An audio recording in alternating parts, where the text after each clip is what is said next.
I'm Freya and I'm a specialist speech and language therapist who works at the Leeds Stammering Support Service for Leeds Community Healthcare NHS Trust.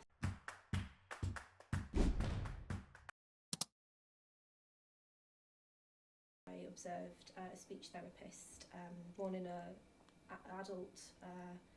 in like a hospital setting with adult clients. I saw the sort of breadth of different clients that you could work with, and yeah, I just thought it was really interesting. And yeah, I went to university, and the rest is history.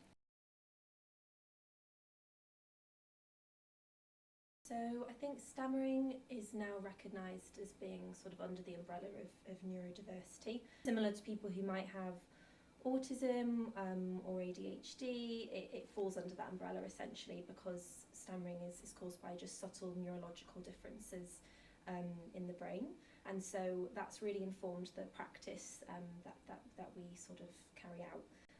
So it used to be quite what we call medical model focused, so trying to use a technique or something to try and modify the speech, and that's been unsuccessful, for whatever reason, but that's really impacted me in terms of my practice, because they've found that sometimes quite traumatic, from being very young and having that approach kind of pushed on them, and it gives the idea that stammering is not okay and that it's not a valid way of speaking.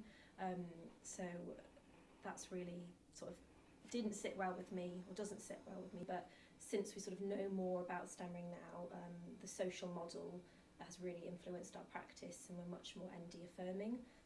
So yeah, that's really helped us. Yeah, it's informed our practice. Yeah, so the overall aim of therapy really is to help the individual feel less bothered by their stammer. Good support from a kind of therapist point of view would make sure that I'm giving them all the different options for therapy, and it needs to be a client-centred approach. So just making sure that I provide all the information, about stammering, helping them understand, what stammering is, because that can help them choose kind of what therapy they would like essentially. And making sure as well that I give them or direct them to other places where they can find support too, whether that's peer support, websites. There's lots of different things out there, so largely a part of my job and good support is obviously providing that guidance and that kind of helping them with that advocacy, self-advocacy as well, but providing them with all the relevant information as they start their therapy journey.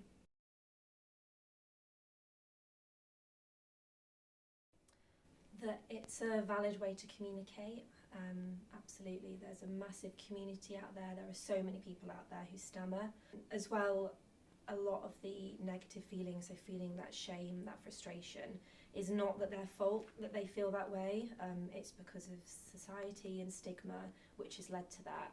So helping them understand that, yeah, it's not their fault for feeling that way about their stammer, and that it's a completely acceptable, okay way to talk. It's everyone else that needs to adapt and change rather than them having to do that themselves. Definitely more media representation, but maybe more positive media representation. I think that sometimes there can be a lot of documentaries out there about, really sort of radical ways of trying to get rid of the stammer, or different sort of techniques and stuff to try and get rid of it, and it's more about the positive representation that needs to be out there.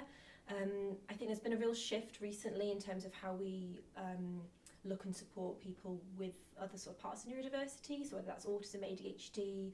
We seem to be much more open and accepting of that in society in general, and I think that we need a way to kind of help people understand that stammering is part of that as well, and that's really important too.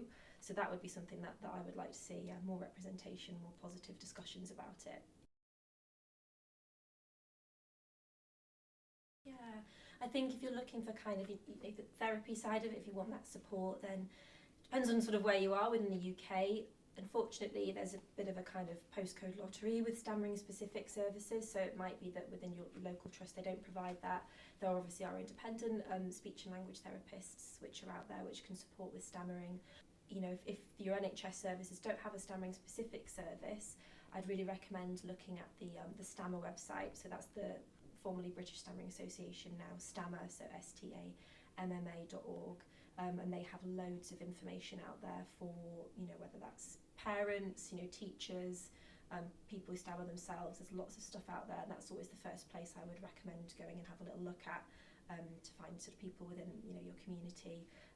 But yeah, there's obviously places within the NHS. Speech and language therapists can also provide support for people who stammer as well.